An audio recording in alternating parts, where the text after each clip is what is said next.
நண்பர்கள் அனைவருக்கும் வணக்கம். புஷ்பா 2 புஷ்பாவனோட மாபெரும் வெற்றிக்கு அப்புறம் வலுக்கட்டாயமாக எடுக்கப்பட்ட ஒரு திரைப்படம். ஏன் வலுக்கட்டாயமா அப்படின்னு சொல்கிறேன்னா, இப்போ வந்து எல்லாருக்குமே வந்து இந்த பேன் இந்தியா அதுக்கப்புறம் இந்த பார்ட் 2 இந்த நோய் வந்து தொத்திக்கிடுச்சு அப்படின்னே சொல்லலாம்.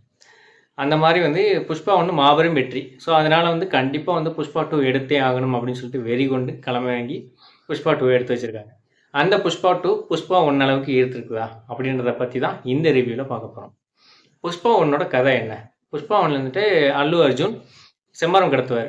ஸோ அதில் வந்து ஒரு பெரிய கேங் லீடராக வருவார். ஸோ அதுதான் வந்து ஃபஸ்ட் பார்ட்டோட கதை. செகண்ட் பார்ட்டோட கதை என்ன? அதுலேருந்து ஒரு பெரிய கேங் ஆயிடுறாரு. ஸோ அதுக்கப்புறம் வந்து மனைவியோட ஆசைப்படி வந்து முதல்வரோட போய் ஃபோட்டோ எடுக்கணும்னு நினைக்கிறார். ஸோ அப்போ வந்து முதல்வரால் அவமதிக்கப்படுறாரு. ஏன்னா வந்து நீ ஒரு ரவுடி, ஸோ உன்னோட நான் எப்படி வந்து ஃபோட்டோ எடுக்கணும் அப்படின்ற மாதிரி வந்து அவமானப்படுத்தப்படுறாரு.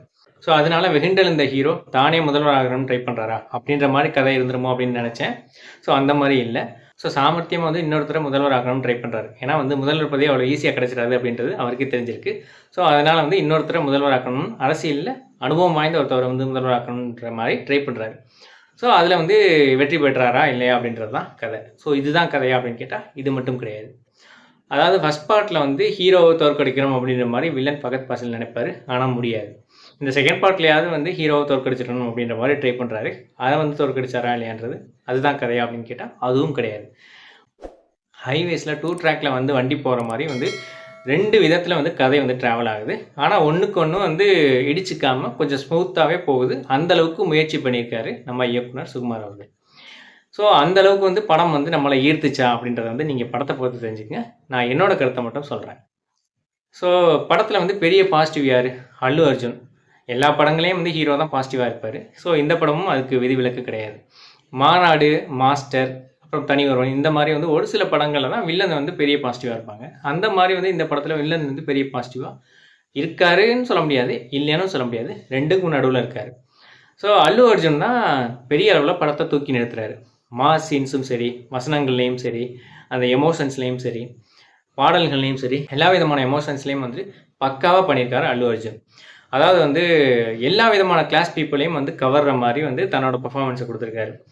ஒரு ஏ கிளாஸ் ஆடியன்ஸ் அவங்க என்ன மாதிரி எதிர்பார்ப்பாங்க அதையும் கொடுத்துருக்காரு. அது மாதிரி வந்துட்டு பீகாரில் வந்து அந்த ஒரு கிராமத்தில் உள்ள மக்கள் வந்து என்ன மாதிரி எதிர்பார்ப்பாங்க அதையும் கொடுத்துருக்காரு. ஸோ தமிழ்நாடு மக்கள் வந்து என்ன எதிர்பார்த்துருக்காங்க அதையும் வந்து புஷ்பாவில் கொடுத்துருக்காரு. ஸோ புஷ்பா 2லையும் அதை வந்து முடிஞ்ச அளவுக்கு கொடுக்க முயற்சி பண்ணியிருக்கான்னு சொல்லலாம். அந்த மாதிரி வந்து தன்னோட பர்ஃபார்மன்ஸை கொடுத்துருக்காரு அல்லு அர்ஜுன்.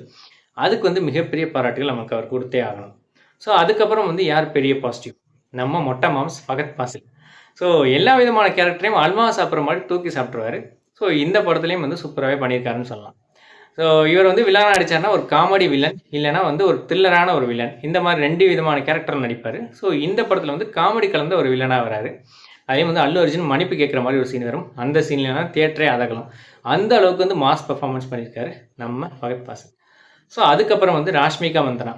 தமிழ் படங்கள்லாம் வந்து போகிற மாதிரி வந்து போகிறாங்களா? அப்படி கிடையாது. ஸோ தெலுங்கு படத்தில் ஓரளவு அவருக்கு வந்து முக்கியமான கேரக்டர் கொடுப்பாங்க. ஸோ இந்த படத்துலேயும் வந்து முக்கியமான கேரக்டர் தான். இந்த படத்தில் வந்து கதை வந்து அவரை வச்சு தான் லீட் எடுக்குது. அந்த மாதிரியான ஒரு கேரக்டர். ஸோ அதை வந்து சூப்பராகவே பண்ணியிருக்காங்க. ஸோ அல்லு அர்ஜுனை மிரட்டுறதாகட்டும், அதுக்கப்புறம் வந்து எமோஷனல் சீன்ஸ் ஆகட்டும், சில வந்து ரொமான்ஸ் சீன் ஆகட்டும், இந்த மாதிரி எல்லா விதமான சீன்ஸ்லேயும் வந்து சூப்பராக பண்ணியிருக்காங்க. டான்ஸில் வந்து அதகலாம். டான்ஸ் எப்போவுமே வந்து சூப்பராக பண்ணிடுவாங்க ராஷ்மிகா. இந்த படத்துலேயும் வந்து சூப்பராகவே பண்ணியிருக்காங்க. ஸோ அதுக்கப்புறம் வந்து என்ன பாசிட்டிவ்? டிஎஸ்பியோட மியூசிக்.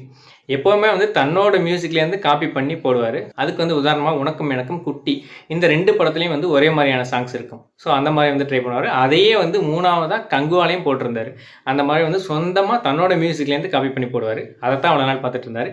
இப்போ வந்து அந்த கூகுள் மியூசிக்லேருந்து காப்பி பண்ணி போட்ட மாதிரி வந்து ஒரு சாங் இருக்குது. முடிஞ்ச அளவுக்கு அதில் பில்லியன்ஸை காட்டி பாட்டை ஓரளவு ரசிக்க வச்சுறாரு. பாட்டை ஹிட் பண்ணிடுறாரு. இந்த படத்தில் வந்து புஷ்பா 1 அளவுக்கு இல்லைனாலும் ஓரளவுக்கு பாடல்களை ரசிக்க வச்சுருக்காரு. ஸோ அதுக்கப்புறம் பெரிய பாசிட்டிவ் வந்து பிஜிஎம். சாம்சிஎஸ். அதாவது எந்த படத்துக்கு வந்து பிஜிஎம் வேணும் அப்படின்னாலும் சாம்சிஎஸை கூப்பிட்டுறாங்க. ஸோ எப்போவுமே வந்து சாம்சிஎஸ் வந்து சவுண்டு அதிகமாக அலற வச்சு அது நம்மளை பிஜிஎம்னு நம்ப வச்சு ஒரு மேஜிக் வந்து கொடுப்பாரு. ஸோ இந்த படத்துலையும் அந்த மாதிரி கொடுத்துருக்காரான்னு கேட்டால் இந்த படத்தில் வந்து அந்த மாதிரி கொடுக்கல. இந்த படத்தில் வந்து அடக்கி வாசித்து ஆனால் மியூசிக்கில் வந்து அதில் வச்சுருக்காரு. அந்த மாதிரியான ஒரு சூப்பரான பிஜிஎம் கொடுத்துருக்காரு. ஸோ எப்பவும் வழக்கம் போல் வந்து ஒரு நிறைய இன்ஸ்ட்ருமெண்ட்டை போட்டு கொஞ்சம் அதிகமான டெசிபலில் வந்து கொடுத்துட்டா பிஜிஎம் அப்படின்ற மாதிரி இல்லாமல் இந்த படத்தில் இந்த படத்துக்கு தேவையான மாஸ் எலிமெண்ட்ஸ்க்கு தேவையான பிஜிஎம் கொடுத்துருக்காரு நம்ம சாம்சிஎஸ். ஸோ அதுக்கப்புறம் வந்துட்டு ஒளிப்பதிவாளர். ஸோ கேமரா ஒர்க் தான் இந்த படத்தோட வந்து ஒரு பெஸ்ட் அப்படின்னு சொல்லலாம்.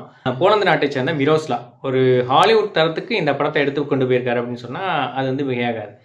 அதுலேயும் வந்து அந்த சீக்வன்ஸ் வரும். அந்த சீக்வன்ஸ்லாம் வந்து சூப்பராக இருக்கும். ஸோ அந்த ஃப்ரேமை வந்து நம்ம அப்படியே எடுத்து ஒத்திக்கலாம். அந்த மாதிரியான ஒரு ஃப்ரேமு. ஸோ அதில் வந்து சினிமாட்டோகிராஃபி வந்து சூப்பராகவே பண்ணியிருக்காரு நம்ம மிரோஸ்லா.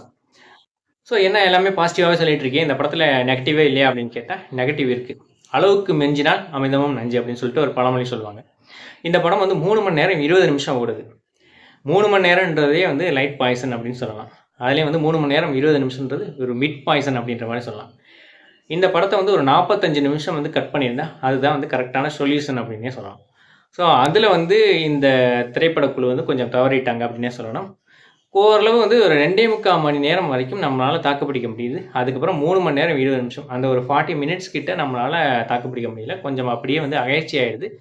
தியேட்டரில் வந்து சீட்டில் அப்படியே கொஞ்சம் கொஞ்சம் வந்து நம்மளே ஒரு முனக வச்சிடுறாரு நம்ம இயக்குனர் சுகுமார். ஸோ அந்த மாதிரி வந்து கொஞ்சம் கட் பண்ணியிருந்தா இன்னும் கொஞ்சம் பெட்டராக இருந்திருக்கும். அது ஒரு பெரிய மைனஸ் அப்படின்னு சொல்லலாம். அது போக வந்துட்டு லாஜிக். ஸோ லாஜிக் வந்து இப்போ தமிழ் படங்கள்லேயே பார்க்க முடியல. தெலுங்கு படங்களில் சொல்லவா வேணும். லாஜிக்கை வந்து சல்லடை போட்டு தேடணும். அந்த மாதிரி நீங்கள் தேடினா தான் வந்து ஏதாவது 1-2 கிடைக்கும். அதுவும் டவுட்டு தான் அப்படின்னு நினைக்கிறேன். நீங்கள் எப்போவுமே ஒரு மாஸ் மசாலா விரும்பியா இருந்தால் இந்த படம் வந்து உங்களை ஓரளவு திருப்திப்படுத்தும். ஓரளவு கிடையாது, கொஞ்சம் நல்லாவே திருப்திப்படுத்தும் அப்படின்ற மாதிரி தான் நினைக்கிறேன். குசேலன் படத்தில் ஒரு காமெடி சீக்வன்ஸ் வரும். ஸ்ப்ரே அடித்து வடிவேலை திட்டுவாங்க. வடிவேலு ஸ்டன் ஆகி நிற்பார். அந்த மாதிரியான மாஸ் சீக்வன்ஸ் ப்ளஸ் வேகமான திருப்பி இது ரெண்டையும் வச்சு நம்மளை ஸ்டன் பண்ணிடுறாங்க அப்படின்னே சொல்லலாம். என்னோட அந்த ரிவ்யூ பிடிச்சிருந்துச்சுன்னா இதை வந்து லைக் பண்ணுங்கள். இதை வந்து எல்லாருக்கும் ஷேர் பண்ணுங்கள். கிளிக் டு சேனலுக்கு சப்ஸ்கிரைப் பண்ணுங்கள். நன்றி, வணக்கம்.